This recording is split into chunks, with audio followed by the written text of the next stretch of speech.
अस्सलाम वालेकुम dear students, उम्मीद है आप सब खैरियत से होंगे। आज के हमारे इस वीडियो में हम डिस्कस करेंगे चैप्टर 1 के मोस्ट इंपॉर्टेंट शॉर्ट क्वेश्चंस को। Then the first one question is why the law of conservation of mass has to be obeyed during stoichiometric calculations. Means stoichiometric calculations में law of conservation of mass क्यों obey होता है। ये question ऐसे भी पूछा जाता है, how law of conservation of mass has to be obeyed, कैसे ओबे किया जाता है। तो फर्स्टली आपने law of conservation of mass की स्टेटमेंट लिखनी है, जो कि ये है, mass can neither be created nor be destroyed but it can be transformed from one form to another form. Secondly आपने ये देखना है कि स्टिचोमेट्रिक कैलकुलेशंस कब कैरी आउट की जाती हैं, किन कंडीशंस में कैरी आउट की जाती हैं। तो वो हमेशा बैलेंस्ड केमिकल इक्वेशन के अंदर कैरी आउट की जाती हैं। अब बैलेंस्ड केमिकल इक्वेशन को हम कैसे डिस्क्राइब करते हैं? वो केमिकल इक्वेशन जिसके अंदर रिएक्टेंट्स और प्रोडक्ट्स के number of moles of atoms equal होते हैं। फॉर एग्जाम्पल, अगर रिएक्टेंट के अंदर 2 मोल ऑफ सोडियम एटम मौजूद हैं और प्रोडक्ट के अंदर भी 2 मोल ऑफ सोडियम एटम मौजूद हैं, तो मतलब सारे का सारा रिएक्टेंट सोडियम प्रोडक्ट सोडियम में कन्वर्ट हो चुका है। जब number of moles of atoms reactants और प्रोडक्ट्स के इक्वल होंगे तो ऑब्वियसली रिएक्टेंट्स और प्रोडक्ट्स का मैस भी इक्वल होगा। तो हम ये कंक्लूड करते हैं कि सारे का सारा रिएक्टेंट का मैस प्रोडक्ट के मैस में कन्वर्ट हो गया है।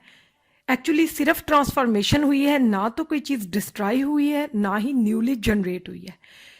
तो ये कंक्लूड किया जाता है कि स्टिचोमेट्रिक कैलकुलेशन में law of conservation of mass obey किया जाता है। सेकेंड क्वेश्चन है, how many chemical reactions taking place in our surrounding involve the limiting reactants. हमारे इर्द गिर्द होने वाले बहुत से रिएक्शंस ऐसे हैं जिनमें लिमिटिंग रिएक्टेंट इन्वॉल्व होता है। तो एक्चुअली हमने यहाँ पे इन रिएक्शंस के अंदर लिमिटिंग रिएक्टेंट्स की इंपॉर्टेंस बतानी है। तो पहले हम ये चेक करेंगे कि अगर ये लिमिटिंग रिएक्टेंट्स ना हो इन रिएक्शंस के अंदर तो क्या हो, इनकी एब्सेंस से क्या हो। अगर लिमिटिंग रिएक्टेंट इन रिएक्शंस में मौजूद ना हो तो ये रिएक्शन कभी भी स्टॉप ना हो, हमेशा कंटिन्यूस रहें। जबकि अगर कोई लिमिटिंग रिएक्टेंट सराउंडिंग में होने वाले रिएक्शंस में पाया जाता हो तो उससे क्या होगा, जैसे ही लिमिटिंग रिएक्टेंट सारे का सारा कंज्यूम हो जाएगा वहीं पे रिएक्शन स्टॉप हो जाएगा। इसकी बहुत सिंपल सी एग्जांपल ये है कि हम घर के अंदर वुड को कंबस्ट करते हैं ऑक्सीजन की प्रेजेंस में। एक्सेस ऑफ ऑक्सीजन में जब हम वुड को बर्न करते हैं तो हमारे पास फायर जनरेट होती है। लेकिन क्या होता है, जैसे ही वुड सारे का सारा कंज्यूम हो जाता है तो उससे ऑक्सीजन तो अभी भी मौजूद है एटमॉस्फेयर में, लेकिन फायर एक्सटिंग्विश हो जाती है, ख़त्म हो जाती है। तो जो इस चीज़ को इंडिकेट करता है कि लिमिटिंग रिएक्टेंट जैसे ही ख़त्म हुआ रिएक्शन स्टॉप हो जाएगा। नेक्स्ट क्वेश्चन है, no individual neon atom in the sample of elements has a mass of 20.18 AMU। कि हमारे पास अगर हम एक सैंपल नियॉन का लेते हैं, नियॉन गैस का, तो उसके अंदर कोई भी ऐसा इंडिविजुअल एटम मौजूद नहीं होगा जिसका मैस 20.18 AMU है। तो हम इसे कैसे जस्टिफाई करते हैं? एक्चुअली सैंपल के अंदर हमारे पास नियॉन के 3 आइसोटोप्स मौजूद होते हैं जिनके आइसोटोपिक मैस 20, 21 और 22 होते हैं और उनकी रिलेटिव अबंडेंस 90.92%, 0.26% एंड 8.82% होती है रिस्पेक्टिवली। जिस अरेंजमेंट से आइसोटोपिक मैसेज लिखे हुए हैं उसी अरेंजमेंट से उनकी रिलेटिव अबंडेंस लिखी हुई है। अब आप रिलेटिव एटॉमिक मैस जो कि 20.18 AMU है वो कैसे फाइंड आउट करते हैं? एक्चुअली आप हर एक आइसोटोपिक मैस को उसी की रिलेटिव अबंडेंस के साथ मल्टीप्लाई करते हैं, फिर इन सब आइसोटोपिक मैसेस को आपस में प्लस करते हैं और डिवाइड कर देते हैं 100 पे। तो आपके पास आंसर आ जाता है 20.18 AMU, that is the relative atomic mass of neon atom. Next question है, 1 mole of sulphuric acid should completely react with 2 moles of sodium hydroxide. How does Avogadro's number help to explain it? तो इस reaction को, इस question को describe करने के लिए सबसे पहले हम सल्फ्यूरिक एसिड को डिसोसिएट करेंगे। We take 1 mole of sulphuric acid and dissociate it, we will get 2 moles of hydrogen ions, हमें 2 मोल्स हाइड्रोजन आयंस मिलते हैं। इसी तरह अगर हम सोडियम हाइड्रोक्साइड को देखें तो ये हमारे पास 1 मोल सोडियम हाइड्रोक्साइड 1 मोल हाइड्रोक्सिल आयंस जनरेट करेगी, जबकि हमने 2 मोल हाइड्रोजन आयंस को न्यूट्रलाइज करना है with the help of hydroxyl ions, तो हमें 2 मोल ही हाइड्रोक्सिल आयंस चाहिए।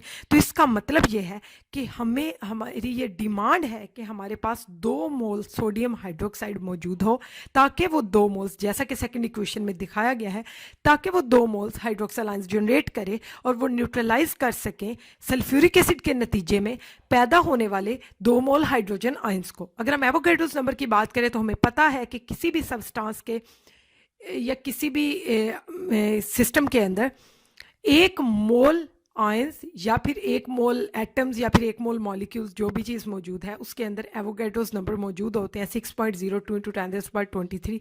तो हम क्या करेंगे, लास्ट वन इक्वेशन के बाद ये चीज़ बताएंगे कि 2 मोल हाइड्रोजन आयंस जो हैं उसके अंदर 2 इंटू 6.02 इंटू 10⁻23 आयंस मौजूद हैं हाइड्रोजन आयंस। उसके बाद 2 मोल हाइड्रोक्सिल के अंदर 6.02 into 10⁻23 multiplied by 2 hydroxyl ions मौजूद हैं।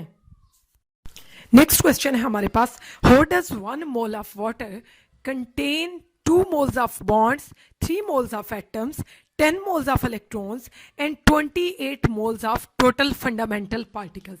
तो हम वाटर के 1 मोल को अगर देखें, नीचे आपको स्ट्रक्चर दिखाया गया है जो कि ये रिवील कर रहा है कि वाटर के 1 मोल के अंदर 2 मोल बॉन्ड्स मौजूद हैं, 3 मोल्स एटम्स मौजूद हैं, क्योंकि यहाँ पे 2 मोल हाइड्रोजन और 1 मोल ऑक्सीजन एटम मौजूद है। उसके बाद अगर हम इलेक्ट्रॉन्स की बात करें तो हमें उसका एटॉमिक नंबर देखना पड़ता है, किसका, एटम्स का। ऑक्सीजन का एटॉमिक नंबर 8 होता है, इसका मतलब है कि इसके पास 8 इलेक्ट्रॉन्स मौजूद होंगे और 8 प्रोटॉन होंगे, लेकिन वो डिस्कशन हम बाद में करेंगे। 8 इलेक्ट्रॉन्स प्लस एक हाइड्रोजन के पास 1 इलेक्ट्रॉन, दूसरे हाइड्रोजन के पास भी 1 इलेक्ट्रॉन, क्योंकि हाइड्रोजन का एटॉमिक नंबर 1 होता है। 8 + 1 हमारे पास 10 इलेक्ट्रॉन्स आ जाते हैं। उसके बाद अगर हम टोटल फंडामेंटल पार्टिकल्स की बात करें, ऑक्सीजन का एटॉमिक नंबर तो 8 है, मतलब इसके पास 8 प्रोटॉन है और इसके अंदर अगर हम इलेक्ट्रॉन्स को प्लस करें तो 8 ही इलेक्ट्रॉन्स हैं। न्यूट्रॉन्स की बात करें, एटॉमिक मास को देखें तो 16 एटॉमिक मास है, इसका मतलब है कि 8 ही न्यूट्रॉन्स मौजूद हैं। 8 electron plus 8 proton plus 8 neutrons of oxygen, that becomes equal to the 24 fundamental particles of oxygen. Plus हम एक हाइड्रोजन के अंदर देखते हैं 2 फंडामेंटल पार्टिकल्स मौजूद हैं, क्योंकि हाइड्रोजन के अंदर ये प्रोटियम की शक्ल में मौजूद है। तो यहाँ पे 1 इलेक्ट्रॉन और 1 प्रोटॉन है, दूसरे हाइड्रोजन के अंदर भी 1 इलेक्ट्रॉन और 1 प्रोटॉन है। तो टोटल 4 फंडामेंटल पार्टिकल्स 2 हाइड्रोजन्स के अंदर मौजूद हैं। तो अब इस 4 को जब 24 के अंदर प्लस करेंगे तो आपके पास 28 आंसर आ जाएगा, मतलब टोटल 28 फंडामेंटल पार्टिकल्स हैं। नेक्स्ट वन क्वेश्चन, आपको 2 मॉलिक्यूल्स दिए गए हैं, YN2 and CO have same number of electrons, protons and neutrons। तो फर्स्टली आपको N2 दिया गया है, एक नाइट्रोजन के अंदर 7 इलेक्ट्रॉन होते हैं, प्लस दूसरे नाइट्रोजन के अंदर भी 7 इलेक्ट्रॉन ही होंगे, तो 7 + 7 14 हो जाएगा। जब आप कार्बन मोनोऑक्साइड की बात करते हैं तो कार्बन के अंदर 6 इलेक्ट्रॉन होते हैं, ऑक्सीजन के अंदर 8 इलेक्ट्रॉन होते हैं, 6 + 8 भी 14 हो जाएगा। प्रोटॉन्स की बात करें तो एक नाइट्रोजन में भी क्योंकि इलेक्ट्रॉन 7 है तो प्रोटॉन भी 7 होंगे, 7 प्रोटॉन प्लस दूसरे नाइट्रोजन के 7 प्रोटॉन, 7 + 7 14 प्रोटॉन N2 के अंदर। इसी तरह सी के केस में कार्बन में 6 प्रोटॉन है, ऑक्सीजन में 8 प्रोटॉन है, दोनों को प्लस करते हैं तो भी 14 आंसर आता है। इसी तरह न्यूट्रॉन्स को जब हम कैलकुलेट करते हैं तो एक नाइट्रोजन के पास एटॉमिक मास 14 होने की वजह से न्यूट्रॉन 7 मौजूद हैं। 7 न्यूट्रॉन एक नाइट्रोजन के अंदर plus 7 neutron of second nitrogen, दोनों नाइट्रोजन के साथ साथ न्यूट्रॉन्स को आप प्लस करते हैं 14 न्यूट्रॉन्स। उसी तरह से कार्बन मोनोऑक्साइड में कार्बन के 6 न्यूट्रॉन और ऑक्सीजन के 8 न्यूट्रॉन, इन दोनों को प्लस करते हैं तो 14 न्यूट्रॉन आंसर आ जाता है। मतलब आपके पास दोनों सैंपल्स के अंदर equal number of electrons, protons और न्यूट्रॉन्स मौजूद हैं। नेक्स्ट वन क्वेश्चन है, 23 grams of sodium and 238 gram of uranium have equal number of atoms in them justify. तो पहले अपने क्वेश्चन को देखना है, तो आपको ये पता चल रहा है कि 23 ग्राम सोडियम मौजूद है। तो 23 ग्राम सोडियम का मतलब क्या है कि आपके पास एक्चुअली 1 मोल सोडियम एटम मौजूद है उसके बाद आपके पास 238 ग्राम यूरेनियम का क्या मतलब है कि आपके पास 1 मोल यूरेनियम मौजूद है। तो आप ये जानते हैं कि कोई भी दो सब्सटेंसेस अगर हमारे पास मौजूद हों, वो चाहे सोडियम हो, यूरेनियम हो, जो भी चीज़ मौजूद हो, अगर उनके नंबर ऑफ मोल्स इक्वल होंगे तो उनके अंदर हमेशा नंबर ऑफ एटम्स भी इक्वल होंगे। तो यहाँ पे हमारे पास क्योंकि दोनों सब्सटेंसेस का, दोनों सैंपल्स का एक एक मोल मौजूद है, तो इसका मतलब है कि दोनों सैंपल्स के अंदर एवोगैड्रोज नंबर ऑफ एटम्स मौजूद हैं। नेक्स्ट क्वेश्चन है, magnesium atom is twice heavier than that of carbon atom, explain. तो इसे एक्सप्लेन करने के लिए हमें इन दोनों सैंपल्स का मोलर मास देखना पड़ता है। मैग्नीशियम का मोलर मास 24 ग्राम पर मोल होता है, कार्बन का मोलर मास 12 ग्राम पर मोल होता है। तो मतलब मैग्नीशियम जो है वो कार्बन से 2 गुना ज़्यादा हैवी है। क्वेश्चन है हमारे पास, why 180 gram of glucose and 342 gram of sucrose have same number of molecules but different number of atoms. तो ये हमारे पास क्वेश्चन के अंदर 180 ग्राम ऑफ ग्लूकोज जो दिया गया है वो एक्चुअली 1 मोल ऑफ ग्लूकोज के इक्वल है, और 342 ग्राम ऑफ सुक्रोज भी 1 मोल ऑफ सुक्रोज के इक्वल है। तो हमने पिछले क्वेश्चन में भी डिस्कस किया कि अगर हमारे पास नंबर ऑफ मोल्स इक्वल हैं तो नंबर ऑफ एटम्स या फिर नंबर ऑफ मॉलिक्यूल्स भी इक्वल होंगे। तो इस केस में क्योंकि ग्लूकोज और सुक्रोज दोनों मॉलिक्यूलर फॉर्म में है, तो हमारे पास ग्लूकोज के नंबर ऑफ मॉलिक्यूल्स भी एवोगैड्रोज नंबर ऑफ मॉलिक्यूल्स होंगे, और सुक्रोज के नंबर ऑफ मॉलिक्यूल्स भी एवोगैड्रोज नंबर ऑफ मॉलिक्यूल्स होंगे, जो कि दोनों इक्वल है। उसके बाद अगर हम एटम्स की बात करें, नंबर ऑफ एटम्स की, तो हमें मॉलिक्यूलर फॉर्मूला देखना पड़ता है। मॉलिक्यूलर फॉर्मूला के अंदर ग्लूकोज का फॉर्मूला है C6H12O6। अगर हम इन सारे एटम्स को काउंट करें, 6 carbon atoms plus 12 hydrogen atoms plus 6 oxygen atom, तो हमारे पास टोटल 24 एटम्स बनते हैं। इसी तरह से अगर हम सुक्रोज की बात करें तो सुक्रोज में कार्बन 12 है, हाइड्रोजन 22 है और ऑक्सीजन 11 है। तो हम इन सब को प्लस करते हैं तो हमारे पास आंसर आता है 45। अब हम नंबर ऑफ एटम्स की बात करें तो हम क्या करेंगे, 24 को मल्टीप्लाई करेंगे एवोगैड्रोज नंबर के साथ इन केस ऑफ ग्लूकोज, और 45 को मल्टीप्लाई करेंगे एवोगैड्रोज नंबर के साथ इन केस ऑफ सुक्रोज, और ये हमारे पास दोनों के नंबर ऑफ एटम्स आ जाएंगे। लेकिन इन दोनों इक्वेशंस का आंसर, इन दोनों मल्टीप्लिकेशंस का रिजल्ट डिफरेंट होगा, जो कि हमें ये शो करता है कि ग्लूकोज और सुक्रोज के अंदर नंबर ऑफ एटम्स इक्वल नहीं होते। नेक्स्ट क्वेश्चन है, 4.9 gram of sulphuric acid when completely ionized in water have equal number of positive and negative charges, but the number of positively charged ions are twice the number of negatively charged ions। अब हमें sulphuric acid का मास दिया गया है, लेकिन calculate हमने क्या करने हैं, नंबर। किसके नंबर, चार्जेस के नंबर या फिर आयंस के नंबर, जो कि सल्फ्यूरिक एसिड की डिसोसिएशन के नतीजे में बनते हैं। तो फर्स्टली नंबर्स को कैलकुलेट करने के लिए हम क्या करते हैं, number of moles find out करते हैं। किसके, सल्फ्यूरिक एसिड के, क्योंकि हमें सल्फ्यूरिक एसिड का मास गिवन है। तो हम क्या करते हैं, given mass divided by molar mass, 4.9 divided by 98 gram per mole, that is the molar mass of sulphuric acid. जब हम डिवाइड करते हैं तो हमारे पास आंसर आता है 0.05 मोल। इसका मतलब है कि हमारे पास सल्फ्यूरिक एसिड के 0.05 मोल 4.9 ग्राम ऑफ सल्फ्यूरिक एसिड में मौजूद है। तो यहाँ से हम क्या करते हैं, हम इक्वेशन के अंदर जब नंबर ऑफ मोल्स लिखते हैं, लेकिन इक्वेशन हमें ये शो करती है कि सल्फ्यूरिक एसिड तो 1 मोल है रिएक्टेंट के अंदर, लेकिन प्रोडक्ट के अंदर प्रोड्यूस होने वाले हाइड्रोजन आयंस 2 मोल हैं। तो हम क्या करेंगे, नंबर ऑफ मोल्स को 0.05 को मल्टीप्लाई करेंगे 2 के साथ, तो हमारे पास हाइड्रोजन आयन के नंबर ऑफ मोल्स आ जाएंगे प्रोडक्ट के अंदर।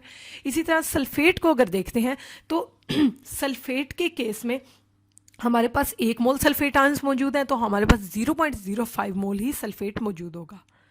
तो वो ये तो शो करता है कि यहाँ पे हमारे पास हाइड्रोजन आयंस, मतलब जो पॉजिटिवली चार्ज आयंस हैं वो 2 मोल हैं और नेगेटिवली चार्ज आयंस 1 मोल है।